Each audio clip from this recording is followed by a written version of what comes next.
A violência é uma realidade cada vez mais presente. É difícil escapar da criminalidade. Para quem tem filhos, a preocupação é ainda maior. O que fazer para proteger a família? Investir em equipamentos que garantam a segurança em casa é uma alternativa. Mas e na rua, hein? Aí é preciso adotar certas atitudes de prevenção que valem também para crianças e jovens.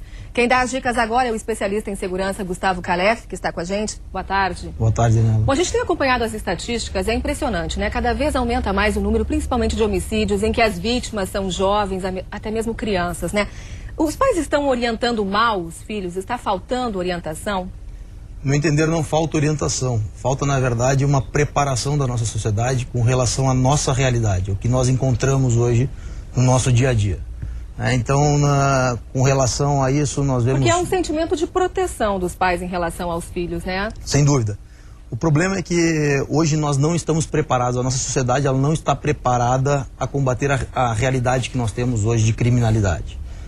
E isso vulnerabiliza muito as famílias, o que faz com que os pais ponham muita pressão sobre os filhos, que os filhos passando diversas dicas e informações em excesso com relação à segurança, gerando, na verdade, uma sensação de pânico nos filhos. Agora, Gustavo, eu vou te dar um exemplo que aconteceu comigo, tá? Eu parei com meu carro numa sinaleira, com a janela aberta, parou um motoqueiro para roubar minha bolsa, disse que estava armado, que me daria um tiro, e eu estava com meu filho de 7 anos no carro, tá? Como é que a gente pode explicar para uma criança uma violência dessas, como preparar ela para que possa acontecer de novo?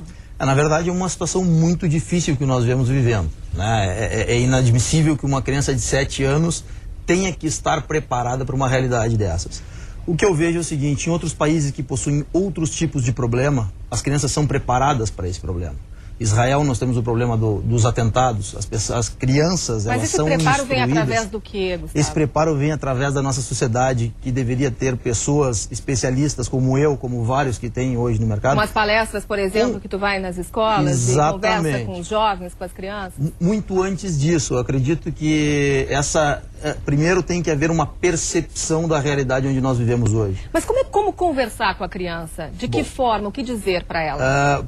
Obviamente existem técnicas que nós utilizamos para não colocar elas em situações de pânico, né? Nós utilizamos técnicas onde a gente explica para elas qual a realidade que nós vivemos, porque os pais já falam isso. Poderias dar um exemplo de alguma dessas técnicas?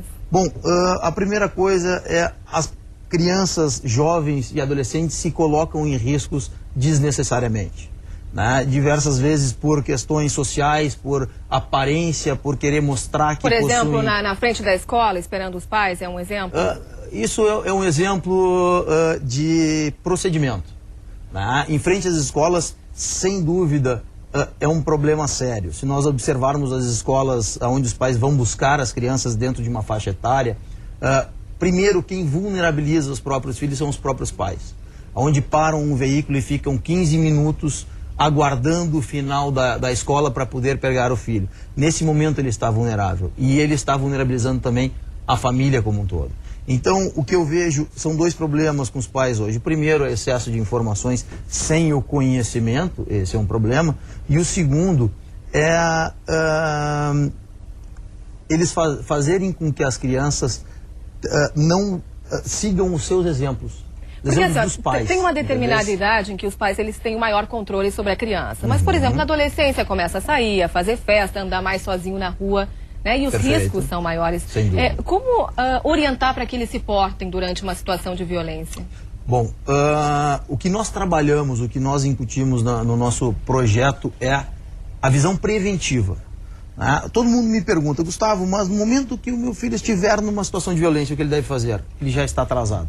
Ele não deveria ter se colocado nessa situação. A visão preventiva é muito difícil para a nossa realidade, porque nós no Brasil temos a visão reativa. Nós trabalhamos com relação à segurança em todos os conceitos que nós temos no Brasil hoje. Reação, isso não adianta. É tarde. Então, o que nós queremos trabalhar com as crianças e com os jovens é realmente mudar a cultura e passar para eles o que é prevenção com relação à segurança. Cristina? Eu gostaria de fazer uma pergunta, assim, porque a partir de que idade você acha que a gente deve abordar esse tipo de coisa com as crianças? Porque as crianças estão acostumadas, às vezes, num mundo de conto de fadas, de princesas, de príncipes, enfim, não sabe que existe toda essa bandidagem na rua, né? Perfeito. E às vezes, quando de repente chega um ladrão, a criança não sabe até mesmo respeitar esse ladrão. e acabar se colocando numa situação ainda de maior risco, né?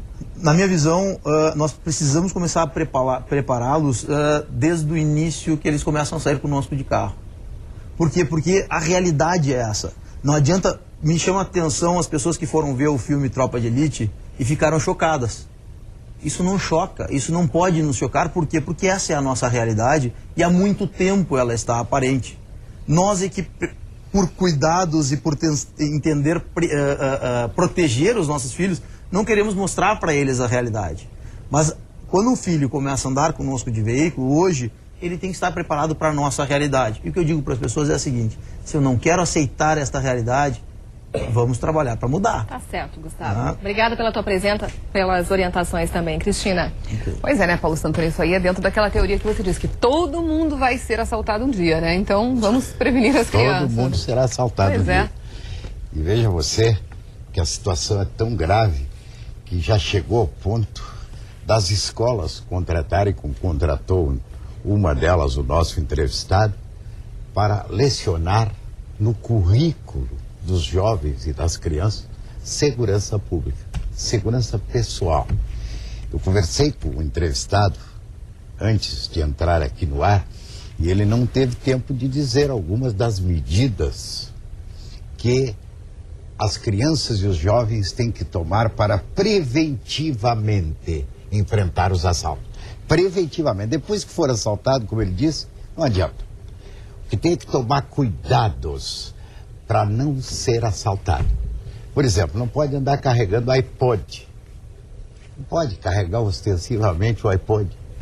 Chapéus de grife não pode usar. Crianças, jovens não pode usar chapéus de grife. Não pode usar tênis de grife. Porque eles são objeto do fascínio e do interesse do assaltante.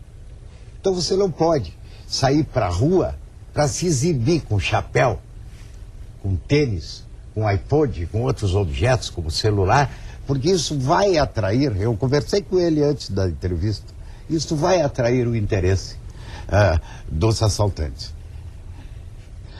As escolas já começam a se preocupar em educar as crianças para prevenir os assaltos. Tal a onda de criminalidade que nos assola, Cristina. Eu acho bonito isso, eu acho certo. Essa é a realidade brasileira. Então, temos de enfrentá-la tomando os nossos cuidados. E quanto melhor nós estivermos preparados para não sermos vítimas, mais ideal fica a situação para o nosso lado. Um dia você vai ser assaltado. É triste isso, Santana, mas é a realidade mesmo.